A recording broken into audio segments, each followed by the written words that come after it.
አሰላሙ አለይኩም ወራህመቱላሂ ወበረካቱ። ውዶቼ እንዴት ናችሁ? ደህና ናችሁ ወይ? እኔ ደህና ነኝ አልሐምዱሊላህ። ሁላችሁንም ሰላም ብያለሁ። ለእኔ ቤት አዲስ የሆናችሁ ሰዎች ሰብስክራይብ አድርጉኝ፣ ላይክ አድርጉኝ። አዳዲስ የመጣችሁ ሰብስክራይበሮች ያላችሁ ከልቤ አመሰግናለሁ ስለምትሰጡኝ አስተያየት። ነባሮች ሰብስክራይበሮች እስካሁን ከኔ ጋር ያላችሁ ወዳችኋለሁ፣ አከብራችኋለሁ ውዶቼ።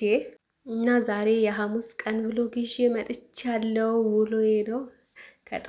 ከጧት ሳይሆን ትንሽ አርፍጄ ቤት አጸዳዳው ምናምን፣ ከዛ ምሳ ሰራው፣ ምሳ በላን፣ ቡና ጠጣን ምናምንና ብሎግን እያያችሁ ወሬ ብናወራ ይሻላል ውዶቼ አይደል? ብንመካከር ይሻላል። እና ያው ብሎግ ግልጽ ነው። መዘርዘር እንደዚህ ያደረኩ ማለት ራሴ ያልወድም ሲጀመር ማለት ነው። እና ባለፈው ቪዲዮ ሰርቼ ነበር ይሄን ይዛችሁ ነው ምናምን ብዬ እና በአሪፍ ታይቶልኛል። ብዙዎቻችሁ አስተያየት ሰጥታችኋል።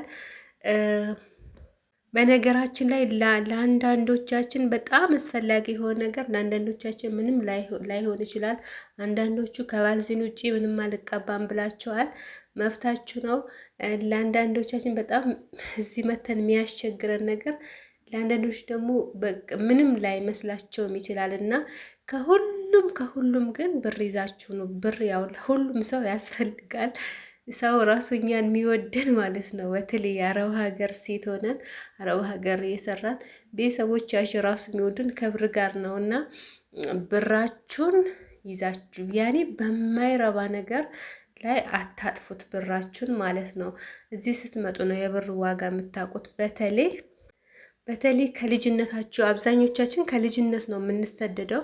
ምንም ሳናቅ ኑሮ ሳይገባን ሰው ሄደ ብለን ጓደኛዬ ሄደች ብለን የሆነ ጎረቤት ሄዳ ብለን ዝም ብለን ነው የምንሄደውና እና እንደዛ አይነት ልጆች ማለት ነው ምንም ሀገር ተመልሳችሁ ማታውቁ ከሆነ ስትመጡ ነው ኑሮ የሚገባችሁ የሰው ነገር የሚገባችሁ።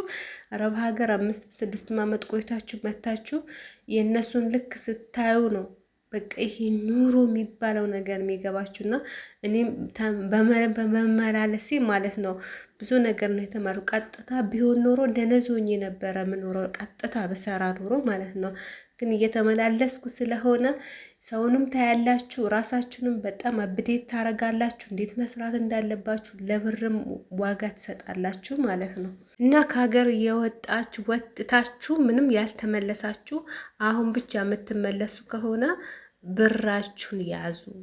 ለሰውም ስጦታ አትግዙ፣ ኮተት ምናምን አትግዙ። ለሰው ለቤተሰብም ቢሆን መታችሁ ወይ እዚህ አይታችሁ የሚያስፈልጋቸውን ነገር ትገዛላችሁ ወይም ደግሞ ብሩን ብትሰጧቸው ማለት ነው። ወላሂ ለነሱ ለምሳሌ 5,000 ብር የሆነ ልብስ የሆነ ነገር ብትገዙላቸው እና እዚህ መታችሁ 1,000 ብር ብትሰጧቸው የሰጧቸው 1,000 ብር ነው የሚያስደስታቸው ማለት ነው። እና ከሁሉም ነገር ብራችሁን ያዙ። ልብስ ያው ለራሳችሁ ይዛችሁ ነው።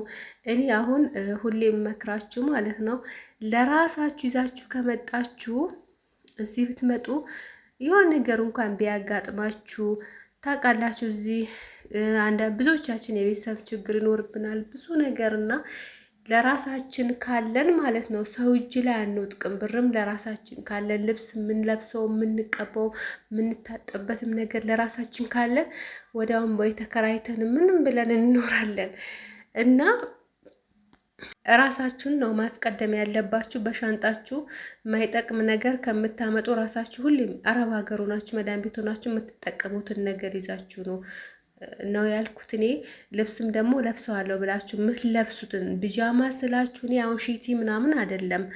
ሺቲ ብዙ አምጡ፣ እሱ በጣም ይለበሳል። እንደውም እዛ ርካሽ ነው ዱባይ ላይ ምናምን፣ ከሳውዲ ምናምን አላውቅም፣ ግን ዱባይ በጣም ርካሽ ነው። 100 ብር 4-5 አለ ይመስለኛል። እና እሱን አምጡ። የ200 ብር ብታመጡ ለብዙ ጊዜ ይሆናችኋል። 10 ሀባ ብታመጡ ለምሳሌ ለብዙ ጊዜ ቀያራችሁ ትለብሱታላችሁ።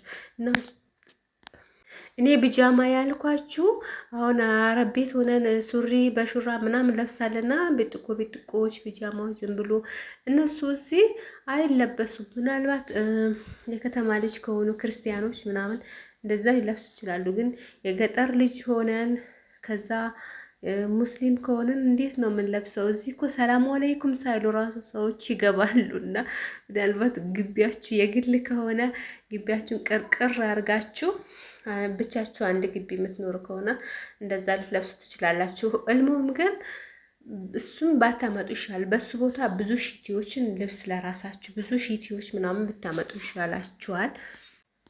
ሌላ ደግሞ ወርቅ ግዙ። በቃ እዚህ መጥቼ ልከዳ እችላለሁ፣ ቤቴን ይከዱኛል ወይ በቤተሰብ ስም ካላችሁ የገዛችሁት መሬት ወይም ደግሞ ብር በሰው ካስቀመጣችሁ ድሮ አካውንት ሳታወጡ ምናምን የሄዳችሁ። እኔም እንደዛ ነበርኩኝ መጀመሪያ ስሄድ ማለት ነው።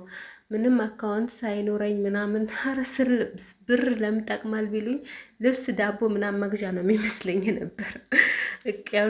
ልብስ የልብስ ነገር ሁላችንም ነንና እንደዛ ነበር ማስበውና ግን አልሐምዱሊላህ ጥሩ አባት ስለነበረኝ ቁም ነገር ይዞልኝ እኔ ሳላስብ እሱ አስቦልኝ ነው ያደረገልኝና አላህ ጀዛውን ይክፈለው። እድሜውን አላህ ያርዝምልኝና ጀዛውን ውለታውን የምከፍል ልጅ አላህ ያርገኝ። እኔንም እንደዛ ሆናችሁ የወጣችሁ ወርቅ ይዛችሁ ብትመጡ ማለት ነው ወላይ ቢያንስ 10 ግራም 15 ምናምን በቃ 10 ግራም እንኳን ይዛችሁ ብትመጡ ሀብታም ናችሁ እናንተ። አንድ ግራም እኮ 20 ምናምን ሺህ ነው በአሁን ሰዓት ኢትዮጵያ ላይ 1 ግራም 20 ምናምን ሺህ ነው። እና እንደዛ ወርቅ ይዛችሁ ነው በልብስ ምንም አይጠቅምም ወላይ ከምትለብሱት ልብስ ውጪ እዚህ ስትመጡ ደግሞ አሁን ልብስ ቤት ይሄ ሱቅ የልብስ ሱቅ ምናምን ስታዩ ያላችሁ ልብስ ያስጠላችኋል። እዚህ ልትገዙ ነው የሚያስፈልጋችሁ። ወይኔ ብር ኑሮኝ በገዛው ነው የምትሉት። የዛ ሀገሩ ልብስ አያዘንጥም እዚህ ሲመጣ ማለት ነው። እና ከሁሉም ወይ ወርቅ ይዛችሁ ነው፣ ከዛ ደግሞ ብራችን ይዛችሁ ነው፣ ከዛ ደግሞ ስልኮችን ብታመጡ ራሱ ትጠቀማላችሁ። ትንንሽ ኤሌክትሮኒኮች ቦርሳ ውስጥ የሚዝገቡ ምናምን ማለት ነው። የውጭ ነገር በጣም ውድ ስለሆነ ሲቸግራችሁ መሸጥ ትችላላችሁ ማለት ነው። እናንተም ትጠቀሙበታላችሁ። እና መካሪው በዛ ምናምን ላላችሁ ማለት ነው። ካርጎ የሚሰሩት ካርጎ አርጉ ይላሉ። እዚህ እቃ ምናምን እዚህ እቃ ኦርደር አርጉ ሰው ይግዛላችሁ ይላሉ። ያው ሰው ሁሉም የራሱን ቢዝነስ ነው የሚሰራብን። እኛ አረብ ሀገር ያለን ግን ደግሞ እውነት የሚናገሩ አሉ። ያመጡትን ይሄን አምጥቼ ምንም አልጠቀመኝም የሚሉ እውነት የሚናገሩ ለራሳቸው ያልጠቀማቸው ነገር ያም ሰው ይጠቀምበታል ብለው ማለት ነው። ይሄን በማምጣቴ ተጸጸትኩኝ፣ ይሄን በማምጣቴ ደግሞ ተጠቀምኩኝ የሚሉ ብዙ ልጆች አሉ። መርጣችሁ ምክር ስሙ። ያው ይሄ ምክር ሳይሆን በሰው ህይወት መማር ነው። በሰው ስተት እኔ ይሄን አምጥቼ እንደዚህ ሆንኩ፣ ይሄን እንደዚህ አድርጌ እኔ ስተቴንም ጭምር ነግራችኋለሁ፣ ተሳሳትኩትንም ነገር ማለት ነው። በሰው ህይወት እንደ መማር ነው እንጂ ለመክራችሁ አስቤ አይደለም።